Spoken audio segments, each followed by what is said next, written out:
مونس کے بارے میں زوبی کی تفصیلی رپورٹ سکندر کے لیے ایک طرف تو حیرت کا سبب تھی، دوسری طرف باعث مسرت۔ حیرت اور مسرت کے ایک جیسے احساسات کے سوا سکندر کو کوئی احساس نہ تھا، جبکہ زوبی ہسٹری انداز میں چلا رہی تھی، یہ لڑکا ہمارے قابو میں بھی نہیں سکندر، اگر اسے کچھ ہو جاتا تو۔ زوبی کی آنکھوں میں بے اختیار آنسو چھلک آئے۔ مجھے کچھ نہیں ہوتا آنٹی، مونس نے زوبی کے گلے میں باہیں ڈال کر کہا۔ آپ کو یاد نہیں؟ اس روز اندرا بھی کہہ رہی تھی یہی نہ کہ جہاد ہر شخص کرتا ہے، بوڑھا ہو جوان، اور آپ نے ہی تاریخ اسلام کے ایسے واقعات سنائے تھے جن میں مجاہد لڑکوں نے بڑھ چڑھ کر حصہ لیا تھا۔ کیوں؟ وہ واقعے سچ تھے نا؟ ہاں بیٹے، وہ تمام واقعے سچ تھے۔ سکندر نے بھتیجے کے کندھے پر ہاتھ رکھتے ہوئے مسکرا کر کہا۔ تمہاری آنٹی تو ہر وقت سہمی رہتی ہے فضول میں، اب تم خود ہی بتا رہے تھے کہ کیا کاکروچ تک سے ڈر جاتی ہیں۔ سکندر پلیز۔ زوبی نے خفیف سی مسکراہٹ کے ساتھ بظاہر برہمی دکھائی۔ تم اس کی عمر دیکھو، اور میرا خیال ہے کہ جہادی تنظیموں میں شامل بیشتر کمانڈروں نے اسی عمر میں بھارت کے خلاف تحریک میں حصہ لیا تھا زوبی جی۔ سکندر اس بات بے حد سنجیدگی کے ساتھ بولا۔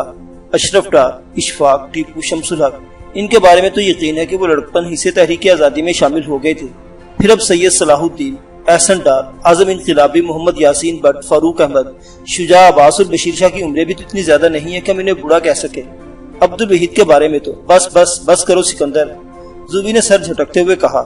اس بحث میں تم چچا بھتیجے مجھ سے نہیں جیت سکتے، لیکن مونس کا یوں تنہا جانا مجھے ذرا بھی اچھا نہیں لگا، یہ نیری نہ سمجھی کی بات ہے۔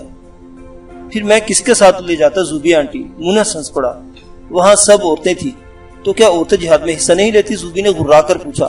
نہیں، یہ بات نہیں، بات یہ ہے کہ اگر میں کسی کے ساتھ چلنے کے لیے کہتا تو الٹا مجھے ہی ہاتھ پیر باندھ کر ایک طرف ڈال دیا جاتا۔ کیوں چچا؟ یہ تم نے درست کہا، سکندر نے ہنس کر جواب دیا، لیکن بیٹے ایک خیال ہمیشہ رکھنا، وہ یہ کہ ہر مجاہد کی زندگی ایک مقصد کے تحت ہوتی ہے، وہ ڈسپلن کا پابند ہوتا ہے اور کمانڈر کے حکم پر عمل کرتا ہے۔ اگر تم اسی طرح چوری چھپے کاروائیاں کرتے رہے تو نقصان بھی ہو سکتا ہے۔ تب پھر میں کیا کروں؟ مونس نے بہت سے عام انداز میں پوچھا۔ تم جہاد کرنے والی کسی تنظیم کے تحت ہو جاؤ اور پھر تمہیں سارے سوالوں کے جوابات مل جائیں گے۔ سکندر، زوبی حیرت سے اس شخص کو دیکھنے لگی جو اپنے انتہائی لاڈلے بھتیجے کو محاذ جنگ پر بھیجنے کے لیے تیار تھا۔ جہادی تنظیم میں شمولیت کا مطلب یہی تھا کہ مونس نظم و تربیت کی انتہائی کڑے مراحل سے گزرے اور پھر چھاپا ماروں میں شامل ہو جائے، اور اس کا مطلب صرف یہ تھا کہ وہ گھر بار اور تعلیم سب کچھ چھوڑ دے۔ ٹھیک ہے چچا، میں تیار ہوں، مونس نے زوبی کی کمزور سے احتجاج کو نظر انداز کرتے ہوئے کہا۔ کشمیر کے حالات کا جائزہ لینے کے لیے ایک اعلیٰ سطح کا وفد کل سری نگر پہنچ رہا ہے سر، جمیل قریشی نے گورنر کو مطلع کیا، جو بھی ایک میٹنگ سے نکلا تھا۔ جنرل ذکی جگ موہن کے دائیں ہاتھ پر تھا۔ اعلیٰ سطح کے وفد کی آمد کا سن کر گورنر کی طرح جنرل بھی اچھل پڑا۔ مگر کیوں؟ یہ سوال دونوں نے ایک ساتھ پوچھا تھا۔ پرائم منسٹر ہاؤس سے صرف اتنا بتایا گیا ہے کہ وفد انتہائی نمائندہ حیثیت کا حامل ہے سر، جمیل قریشی نے بتایا۔ مجھے یہ ہدایت بھی دی گئی ہے کہ آپ کو دہلی سے بات کرا دوں۔ مگر سر وفد کی آمد بہت بڑے مسئلے کھڑے کر دے گی، جنرل ذکی پیر پٹک کر بولا۔ ہم ان کی سیکورٹی پر توجہ دینی ہوگی، گاڑیاں حاصل کرنی ہوگی، اور کل صبح کے لیے آپریشن کے بعد منصوبے بنانے ہیں، وہ سب کے سب التوا میں ڈالنے ہوں گے۔ تم ٹھہرو، میں بھی وزیر اعظم سے بات کرتا ہوں۔ جگ موہن نے سر جھٹک کر جواب دیا۔ وفد تو آنے ہی نہیں دوں گا میں، جمیل تم فون ملاؤ۔ جمیل قریشی نے دہلی کا نمبر ملایا۔ جگ موہن نے پرائم منسٹر ہاؤس میں تفصیلی گفتگو کی، لیکن وہاں سے بھی یہی جواب ملا کہ کل جماعتی وفد کے دورہ کشمیر کا پروگرام حتمی ہے، اس میں کوئی تبدیلی نہیں ہو سکتی۔ جہنم میں جاؤ سب، جگ موہن رسیور پٹک کر دھاڑا، سب دھوکے باز ہیں۔ اب سب کے پیٹ میں مسلمانوں کے لیے درد اٹھ رہا ہے، اکٹھے آ رہے ہیں وہ۔ مجھے پتا ہے کہ یہ سب کے سب مسلمانوں کے ووٹ بینک کی خاطر ناٹک رچانا چاہتے ہیں، مگر ان میں سے کوئی بھی یہ نہیں سوچتا کہ مسلمانوں کی ہمدردی میں یہاں آنے کا مقصد رام راج۔ تبھی گورنر کو احساس ہوا کہ اس وقت اس کے ساتھ دو مسلمان بھی ہیں، جنرل ذکی اور جمیل قریشی نام ہی کے صحیح تھے تو مسلمان۔ گورنر نے خود پر لمحہ بھر میں قابو پا لیا۔ میں کہہ رہا ہوں کہ کل تک رام راج کی بات کرنے والے آج کس منہ سے سری نگر آ رہے ہیں، ہے نا ذکی؟ اسی شب سکندر کو اپنی کمیگاہ کے نزدیک بہت بڑے آرمی کریک ڈاؤن کے باعث امرناتھ کلب کے قریب نئے سینٹر پر منتقل ہونا پڑا۔ یہ سینٹر حال ہی میں قائم ہوا تھا اور یہاں جدید ترین سہولتیں بھی میسر تھیں۔ چھاپے سے قبل سکندر کو ایک خصوصی پیغام بند لفافے میں لا کر دیا گیا تھا۔ سکندر خط کھول بھی نہیں سکا تھا کہ الفتح گروپ کی ایک یونٹ کی جیپ اسے وہاں سے نکال کر لے گئی۔ وہ یہ خط راستے میں نہیں پڑھ سکا، لیکن لفافے سے نکلنے والی مخصوص مہک بتا رہی تھی کہ یہ خط کس محاذ سے آیا ہے۔ نئے سینٹر پر سامان رکھتے اس نے خط کھول لیا، پھر جس کی آنکھیں چمکنے لگی۔ یہ سوپور کے ساقی کا خط تھا۔ عزیز بھائی، سوپور کی صورتحال مسلسل بگڑ رہی ہے۔ 3 روز قبل یہاں فوج کی نفری بڑھا دی گئی ہے اور یہ اضافہ مسلسل جاری ہے۔ گزشتہ روز ہم پولیس کے پھیلائے ہوئے ایک جال میں سے بال بچے ہیں۔ کچھ ساتھی ایک مکان میں تھے کہ اسلحہ صاف کرتے ہوئے کسی کا پستول چل گیا۔ اگلے ہی لمحے پورے محلے کا محاصرہ کر لیا گیا۔ مکان پر فوج نے حملہ کیا جس کے دوران مزاحمت کی گئی، تاہم 3 ساتھی گرفتار ہو گئے۔ ایک مجاہد فرار ہو کر چھت تک پہنچ گیا اور پھر گلی میں کود گیا۔ فوج نے اس کا تعاقب شروع کر دیا۔ اسی دوران میں ہماری ٹولی وہاں پہنچ گئی۔ مجاہد کی رہنمائی میں ہم نے فوج سے مقابلہ شروع کیا۔ ہم نے اس مقابلے کے دوران کم از کم 3 فوجی مار ڈالے۔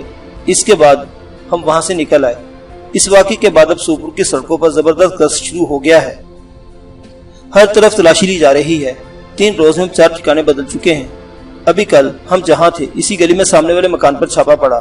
اب ہم اس گلی سے 3 فرلانگ دور ہیں۔ ہم نے گزشتہ 1 ہفتے کی کارروائی میں بھارتی فوجیوں سے اسلحہ بھی چھینا ہے۔ ضرورت سے زیادہ گولیاں مل گئی ہیں جو ہم دیگر دوست گروپوں میں توفتاً تقسیم کر رہے ہیں۔ ایک بڑی خوشخبری یہ ہے کہ ہم لڑنے والے اسے چھپا کر نہیں رکھ سکتے۔ ایک بڑی خوشخبری یہ ہے کہ ہم نے دشمن کی ایک مشین گن پر قبضہ کر لیا ہے۔ یہ اگرچہ بہت اہم ہتھیار ہے لیکن ہم گلیوں میں لڑنے والے اسے چھپا کر نہیں رکھ سکتے، اس لیے اسے بطور تحفہ ٹیپو کو روانہ کر چکے ہیں۔ ہمیں تنظیم کا یہ پیغام مل گیا ہے، تمام بندوقیں، تمام گولے اور تمام رس جہاد کے لیے ہے۔ ہم اس پیغام کو سمجھ چکے ہیں اور جہاد کے لیے وسائل جمع کرنے میں مصروف ہیں۔ تم کیسے ہو؟ فیض صاحب کا کوئی شعر سنے ایک مدت گزر گئی۔ بہرحال تم سے ملاقات ہوگی تو کئی نظمیں اور غزلیں سن لیں گے۔ اور ہاں، کیا سری نگر پر فوج کا دباؤ زیادہ نہیں ہو گیا؟ میرا خیال ہے کہ ایسا ہی ہے۔ اس صورتحال میں کیا جموں والا محاذ کھولنا سود مند رہے گا؟ ممکن ہے کہ جموں کا محاذ کھولے جانے کے بعد سری نگر پر دباؤ کم ہو جائے۔ اس پر ضرور غور کرنے کے لیے کہا۔ بہت سی دعاؤں اور بے شمار سلاموں کے ساتھ، ساقی۔ اسی شب ٹیپو کے گروپ نے العمر مجاہدین کے اشتراک سے رین واڑی کے قریب بھارتی فوجی دستے پر زبردست چھاپا مارا۔ یہ ایسا شب خون تھا کہ بھارتی جب تک سنبھلتے ان کے 2 فوجی ہلاک ہو چکے تھے۔ ٹیپو نے حملے کی کامیابی کے ساتھ ہی واپسی کا اشارہ دیا اور اس کا پورا گروپ العمر مجاہدین کو فائرنگ کور دیتا ہوا شیراز سینما کی سمت میں غائب ہو گیا۔ العمر مجاہدین میں شامل قدرے ناتجربہ کار 2 نوجوانوں نے اصل مشن کی کامیابی کے بعد ایک نیا حملہ کرنے کی کوشش کی، مگر یہ ان کی غلطی تھی۔ وہ آس پاس ہی گھیر لیے گئے اور پھر ان پر چاروں طرف سے فائرنگ شروع ہو گئی۔ ان نوجوانوں نے بہت ڈٹ کر مقابلہ کیا۔ وہ دیر تک لڑتے رہے مگر کب تک؟ ان کے میگزین ختم ہو گئے اور پھر جب دشمن کو احساس ہوا کہ مجاہدین کے پاس اب گولیاں نہیں تو درجنوں سورما فائرنگ کرتے ہوئے ان کی طرف دوڑ پڑے۔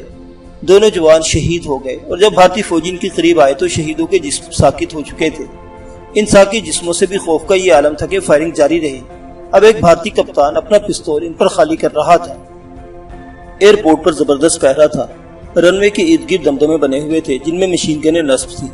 دور دور تک مسلح فوجی مورچے سنبھالے ہوئے نظر آ رہے تھے۔ ایئرپورٹ کی عمارت پر چھت تک فوجی تعینات تھے اور ان کے ہرے ہیلمٹ صبح کی نرم روشنی میں بہت بدنما لگ رہے تھے۔ یہاں سیکورٹی ڈیوٹی پر ایک کرنل کے ساتھ بلیک کیٹ کے مقامی کمانڈوز بھی موجود تھے۔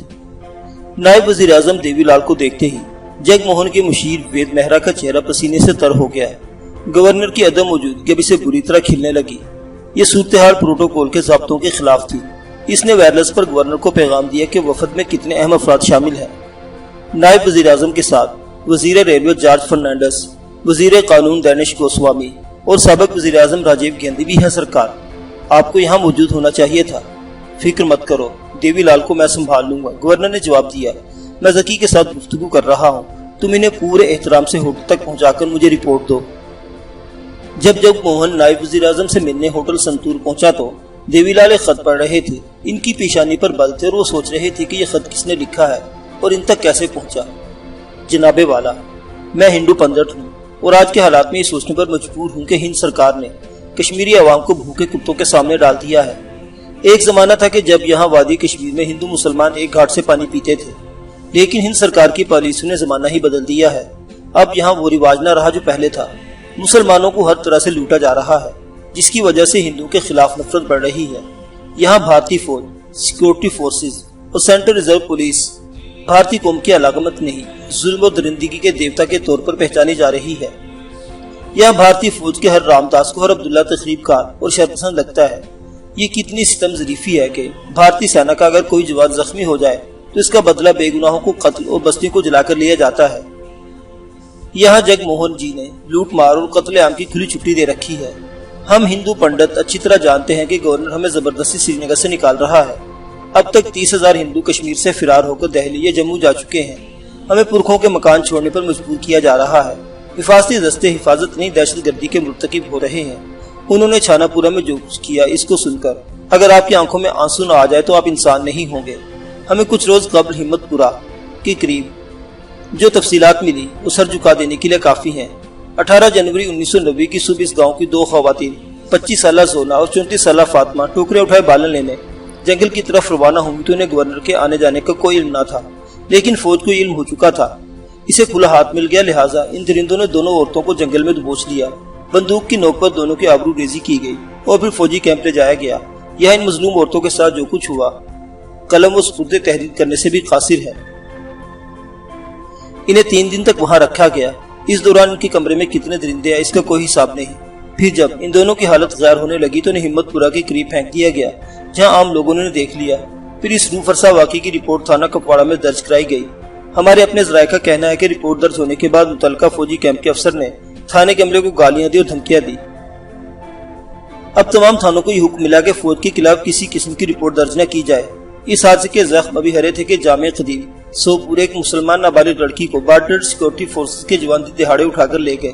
اس لڑکی کی دلخراش داستان آپ کو بنیادی حقوق کمیٹی کے چیئرمین سنا سکتے ہیں۔ ہمیں اتنا معلوم ہے کہ یہ بچی اب پاگل ہو چکی ہے۔ دیوی لال نے ابھی اتنا ہی پڑھا تھا کہ گورنر کے آنے کی اطلاع دی گئی۔ نائب وزیر اعظم ہندو پنڈت کے خط سے متاثر ضرور ہوا تھا، لہذا گورنر سے ہاتھ ملاتے ہوئے اس کا انداز بے حد سرد تھا۔ آپ تو یہاں رام راج کے لیے عوام کے دل جیتنے آئے تھے جگ موہن جی، پر لگتا ہے کہ آپ دوسرے راستے پر چل نکلے ہیں۔ نائب وزیر اعظم کا لہجہ خشک تھا۔ جگ موہن کو جھٹکا سا لگا۔ اس نے دیوی لال کو شیشے میں اتارنے کی کوشش شروع کر دی، لیکن اس کا کوئی نتیجہ نہیں نکلا۔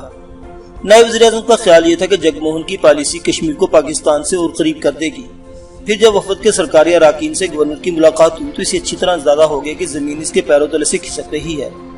اسے بال ٹھاکرے کی گفتگو یاد آ گئی۔ گزشتہ شب بال ٹھاکرے نے کہا تھا کہ ہندو سرکار میں ایک مضبوط لابی جگ موہن کے خلاف کام کر رہی ہے۔ آپ بریفنگ کے لیے تیار ہیں؟ نائب وزیر اعظم نے پوچھا۔ میرا خیال ہے کہ میں پورے وفد کے بجائے آپ کو بریف کر دوں تو بہتر ہے۔ جگ موہن راجیو گاندھی سے ملاقات ہی نہیں کرنا چاہتا تھا۔ تب پھر ان سیاستدانوں کو کون بریف کرے گا جو ہمارے ساتھ آئے ہیں؟ وفد میں شامل ایک وزیر نے پوچھا۔ اس کا انداز حد تک امیز تھا۔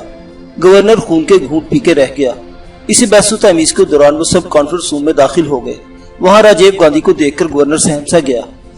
کانگریس کا وفد بہت بڑا تھا، اس کی قیادت راجیو گاندھی کر رہے تھے، جبکہ اس میں شیو شنکر، ایم اے فوتے دار، غلام نبی آزاد اور منی شنکر آئر بھی شامل تھے۔ نیشنل کانفرنس کا وفد پی ایل ہانڈو اور محمد شفیع بٹ پر مشتمل تھا۔ گورنر کی اطلاع کے مطابق رکن پارلیمنٹ سیف الدین سوز بھی وفد میں شامل تھے، لیکن جارج فرنانڈس کی طرح سوز بھی کانفرنس میں موجود نہ تھے۔ گورنر کو یقین تھا کہ اگر راجیو نے اس کے خلاف محاذ کھولا تو بھارتیہ جنتا پارٹی کے جسونت سنگھ اس کا دفاع کریں گے۔ جگ موہن جی، راجیو گاندھی نے اسے دیکھتے اپنے مخصوص انداز میں مسکراتے ہوئے کہا، ہمیں اپنی آمد پر مقامی اخبار والے نظر نہیں آئے، کیا کشمیر میں پیپر نہیں چھپتے؟ گورنر نے کشمیر میں ہر چیز بند کر رکھی ہے جناب، شفیع بٹ نے چلا کر کہا۔ آپ کو اخبار والوں کی بڑی فکر ہے راجیو صاحب؟ جسونت سنگھ نے نسبت توقع گورنر کا دفاع کرنے کی کوشش کی۔ اگر آپ کو اخباروں میں چھپنے کا اتنا ہی شوق ہے تو پھر باہر جا کر ان اخبار والوں سے بات کر لیں، ویسے غیر ملکی یہاں موجود ہیں۔ وہ تو کر لوں گا، لیکن فی الوقت میرا اعتراض یہ ہے کہ گورنر صاحب نے نائب وزیر اعظم کو اپنے بائیں طرف جگہ کیوں دی ہے؟ راجیو نے اچانک ہی دوسرا حملہ کر ڈالا۔ دیوی لال جی ہمارے نائب وزیر اعظم ہیں، ان کا احترام کیا جانا چاہیے، یہ قومی وقار کا مسئلہ ہے۔ قومی وقار کا صرف آپ سے کیا تعلق؟ جسونت سنگھ نے ترنت جواب دیا۔ آپ نے اپنے دور میں کتنی قومی ادارے تباہ کیے، اندازہ ہے آپ کو؟ قوم کے وقار کی گفتگو آپ کو زیب نہیں دیتی۔ میں ایک وزیر اعظم کا احترام نہ کیے جانے پر احتجاج کرتا ہوں، راجیو گاندھی نے درست لہجے میں کہا۔ گورنر نے ایئرپورٹ پر ان کا استقبال نہ کر کے بدتمیزی کا مظاہرہ کیا ہے۔ مجھے وفد میں شامل اراکین کے بارے میں کوئی علم نہ تھا، جگ موہن نے قدرے بوکھلائے ہوئے انداز میں جواب دیا۔ آپ کے مشیر وید مہرا کا کہنا ہے کہ آپ کو دیوی لال جی کی آمد سے مطلع کر دیا گیا تھا۔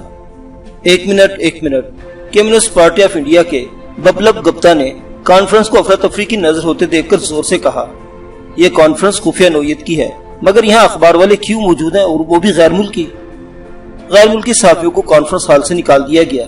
اس کے بعد جو خفیہ اجلاس ہوا اس میں بھی تودکار ہوتی رہی۔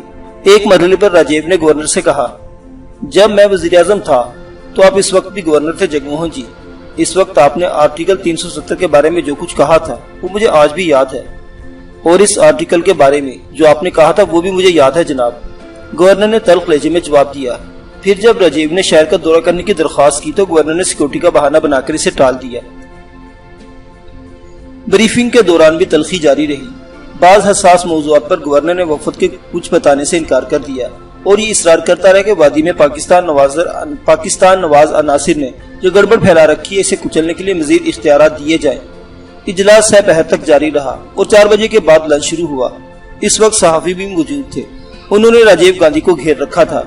گورنر غلام نبی آزاد اور MLA فوتے دار کی طرف بڑھ گیا جو ایک الگ میز پر کھانا کھا رہے تھے۔ آپ حضرات میری بات سمجھنے کی کوشش کیوں نہیں کرتے؟ راجیو جی کو سمجھائیں کہ میں آپ کی ترجیحات کیا ہے جناب؟ آزاد نے پوچھا۔ سب سے پہلے ترجیح یہ ہے کہ کشمیر کو پاکستان بننے سے بچایا جائے، گورنر جگموہن نے جواب دیا۔ یہ بہت ضروری ہے، اس کے لیے ہمیں ہر راستہ اختیار کرنا ہوگا۔ میں وہی جگموہن ہوں جو پہلے کانگریس کا ہیرو تھا۔ ہم اس موضوع پر ضرور بات کریں گے، آزاد نے کہا۔ ویسے ایمانداری سے بتائیں کہ امن و امان کی صورتحال میں کہاں تک بہتری ہوئی ہے؟ بہت بڑی حد تک، جگموہن نے جھٹ جواب دیا۔ ہم نے کشمیر کو کنویں سے نکال لیا ہے، سڑکیں محفوظ کر لی ہیں اور تخریب کاروں کی بڑے پیمانے پر گرفتاریاں ہو رہی ہیں۔ پہلے ہوٹل سنتور میں اس طرح مل بیٹھ کر سوچنے کی توقع بھی نہیں کر سکتے تھے، لیکن آج آپ خود دیکھ لیں کہ یہاں سب موجود ہیں۔ ایئرپورٹ سے ہوٹل تک آپ کے خلاف کوئی مظاہرہ نہیں ہوا، کسی نے اینٹ تک نہیں ماری آپ کے قافلے کو۔ اسی لمحے اتنا زوردار دھماکہ ہوا کہ کراکری میزوں سے گر پڑی۔ غلام نبی آزاد کی آنکھیں مارے خوف کے پھٹی رہ گئی۔ گورنر اچھل پڑا۔ نائب وزیر اعظم نے گھبرا کر راجیو کی طرف دیکھا۔ سابق وزیر اعظم نے شفیع بٹ کا ہاتھ تھام لیا۔ تبھی مشین گن چلنے کی آواز آنے لگی۔ Guards guards! جگموہن نے اتنی زور سے چلا کر کہا کہ اس کی آواز پھٹ سی گئی۔ دھماکے کی آواز کے ساتھ ہی بلیک کیٹس نے غیر کشمیری سیاستدانوں کے گرد گھیرا ڈال دیا اور کشمیری سیاستدان الگ تھلگ کر دیے گئے۔ راجیو گاندھی نے محض ایک لمحہ تک بدحواسی کا مظاہرہ کیا، لیکن اگلے ہی پل وہ سر جھٹکتے ہوئے زینے کی طرف بڑھ گئے۔